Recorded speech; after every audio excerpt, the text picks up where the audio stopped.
নমস্কার বন্ধুরা, আমি নিয়ে চলে এসেছি আর একটা ছোট্ট ছোট্ট না লং ব্লগ ভিডিও। তা চলো বন্ধুরা শুরু করা যাক। তা ব্লগ ভিডিওটা তোমাদের সামনে চলে এসেছি আমি একটা সবার দেখার অনুরোধ রইল। তা এদিকে দেখো চলো কি রান্না করতে চলেছি, একটা রান্নার ভিডিও নিয়ে চলে এসেছি, একদম লং ভিডিও।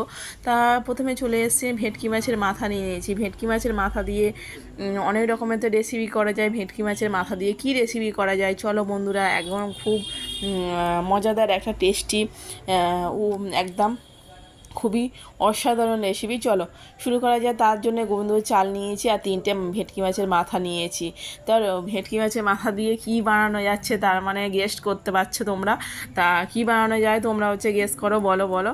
তাই এদিকে আমার দুর্দান্ত একটা রেসিপি ভেটকি মাছের মাথা দিয়ে। আমরা তো মুড়ি ঘন্ট খেয়েছি অনেক রকম দিয়ে মাছের মাথা, কিন্তু গিয়ে ভেটকি মাছের মাথা দিয়ে কি মুড়ি ঘন্ট খেয়েছো? তা চলো ভেটকি মাছের মাথা দিয়ে মুড়ি ঘন্টটা তৈরি করা যায়। কী কী নিয়েছি তার জন্য উপকরণ চলো। এখানে নিয়েছি পেঁয়াজ, এটা কাঁচা লঙ্কা আর তেজপাতা, রসুন, আর এদিকে দেখো গোটা গরম মশলা নিয়েছি আর গোটা জিরে নিয়েছি।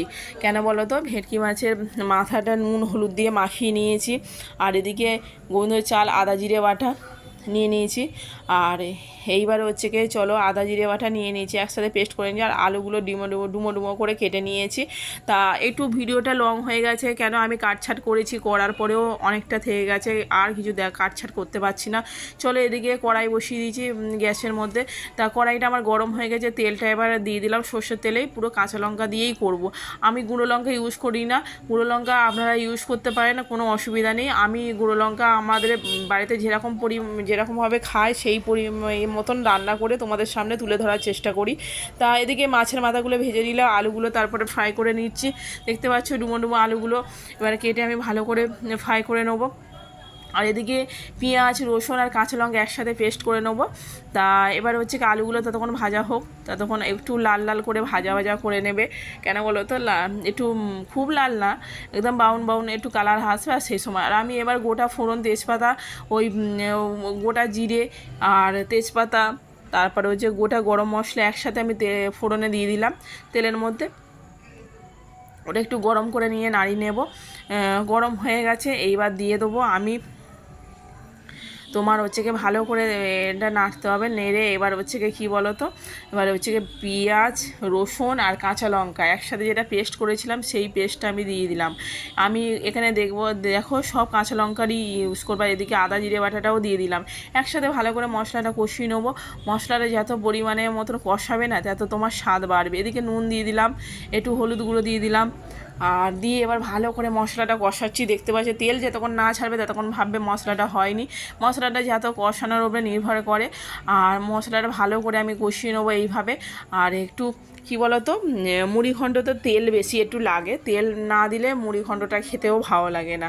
তা তেলের ভাগটা একটু বেশি পরিমাণে দেবে, তেলের কম পরিমাণে। আর আমি এদিকে আবার টমেটো পেস্টও দিয়ে দিলাম তার মধ্যে। আর মশলা দেখো কষিয়ে তেলটা কতটা ছেড়ে দিচ্ছে। আর একটু মশলাটা কষানো হবে, তেল আরও ছেড়ে দেবে। তারপর আমি গোটা কাঁচা লঙ্কাও দিয়ে দিলাম। তা আমি কাঁচা লঙ্কা বেটেও দিয়েছিলাম, গোটাও দিয়েছিলাম। জাস্ট আমি তো কাঁচা লঙ্কা দিয়েই করব, গুঁড়ো লঙ্কা এখানে ইউজ করব না, ওই জন্য আমি কাঁচা লঙ্কারই সব জিনিসটা আমি করছি, গুঁড়ো লঙ্কা ইউজ করছি না।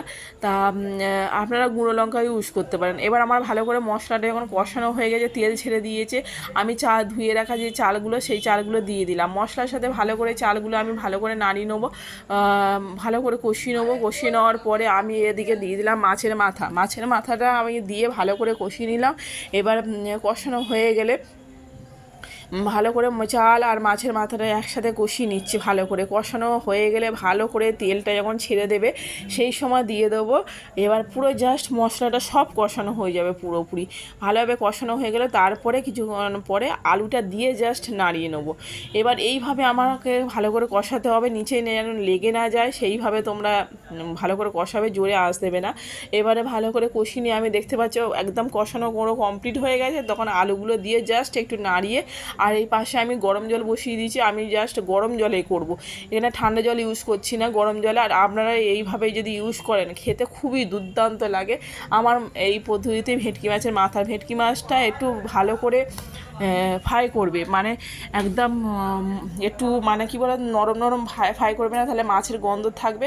ওই জন্য ভেটকি মাছের মাথাটা একটু ভালো করে মচমচে করে ফ্রাই করবে, তবে খেতে সুন্দর লাগে।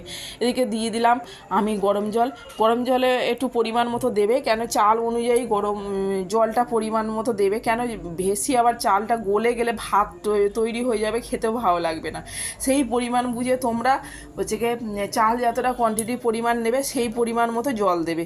তা এবার জল দিয়ে আমি জাস্ট একটু ঢাকা নিয়ে ফুটিয়ে নিয়েছিলাম। আর দেখো মাছের মাথাগুলোও নরম হয়ে গেছে, আমি ঢাকা দিয়েছিলাম, দেওয়ার পরে মাছের মাথাগুলো একটু নরম হয়ে গেছে। আর চালটা বেশি ভাত টাইপের হবে না, বেশি আবার শক্তও হবে না, জাস্ট ঝরঝরে মতন হবে।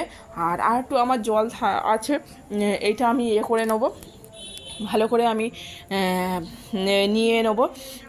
এবার করা হয়ে গেলে তারপরে এবার দেখো তোমাদের হচ্ছে গিয়ে ঝরঝর হবে, এরকম নাড়তে থাকতে হবে, কেন নিচে লেগে গেলে ভালো লাগবে না খেতে।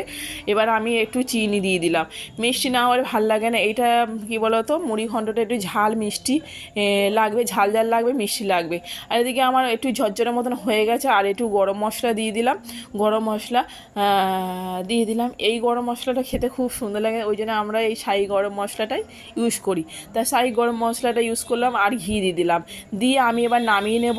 আর আমার মুড়ি ঘন্টটা দেখো কত সুন্দর দেখতে হয়েছে, কত সুন্দর হয়েছে। কাঁচা লঙ্কা দিয়ে ইউজ করি, কিন্তু কালারটা কত সুন্দর এসে দেখো, কেউ বুঝবে যে গুঁড়ো লঙ্কা ইউজ করেছি, গুঁড়ো লঙ্কা ইউজ করিনি আমরা। তা আমি এই হয়ে গেছে, নামিয়ে নিলাম, কত সুন্দর দেখতে হয়েছে। আর কেমন লাগলো আমার রেসিপিটা জানিও বন্ধুরা। আর যদি ভালো লেগে থাকে আর নিত্য নতুন ভিডিও পেতে আমার পেজটিকে সাবস্ক্রাইব করে থাকবেন, তাহলে সবার আগে আপনার কাছে পৌঁছে যাবে। ঠিক আছে, কেমন লাগলো জানিও। Bye bye.